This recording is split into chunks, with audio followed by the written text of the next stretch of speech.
de meilleures intentions. Chacun d'eux, verset 17. Il en est ainsi de la foi. Si elle reste seule, sans se traduire en acte, elle est morte. Auditeur de pain divin.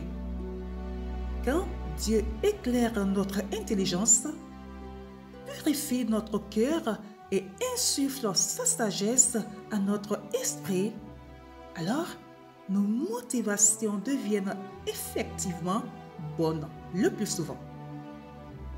Nous ne nous laissons plus duper si facilement, et ce n'est pas seulement parce que notre pensée est transformée. Dieu est aussi venu demeurer en nous par la foi. Nos intentions proviennent donc parfois d'une recherche sincère de la volonté divine avec un cœur entier.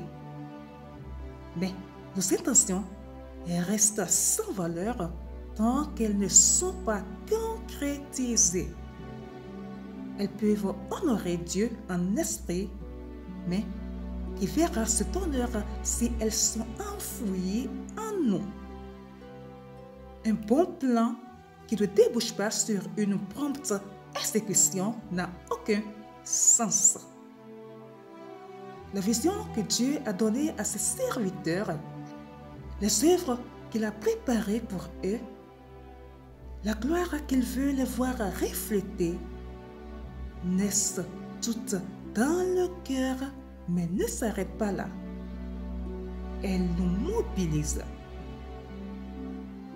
Nous sommes enfants de Dieu par la foi, mais serviteurs par les œuvres. Ne nous y trompons pas. Dieu soupèse les motivations. Elles sont de la valeur pour lui. En 1913, William Burton a laissé ses richesses en Amérique pour devenir missionnaire en Égypte. Il est mort peu après, à l'âge de 25 ans, d'une méningite, alors qu'il n'avait porté aucun fruit visible. Dieu a-t-il jugé ses motivations comme un fruit suffisant? Bien entendu. Notre Dieu ne pouvait y voir que du fruit. Burton n'a pas échoué, bien qu'il n'ait pas pu mener ses projets à terme. Il est mort en obéissant. Cela fait une différence. Nous ne concrétiserons pas dans cette vie toutes nos bonnes intentions. Dieu a ses plans pour nous et ceci n'inclut peut-être pas la réalisation de tous nos projets pour le servir. Cependant, nous devons poursuivre ces buts. Les intentions réellement bonnes ne sont pas faites pour être rêvées, mais réalisées. Dieu les a mises dans notre cœur pour nous mobiliser, pas pour nous distraire. Ces impulsions de l'esprit sont des appels à l'action.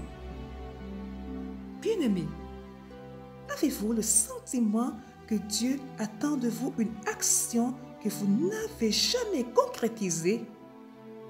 Son programme est-il inscrit dans la rubrique « Un jour peut-être » Donnez corps à vos intentions.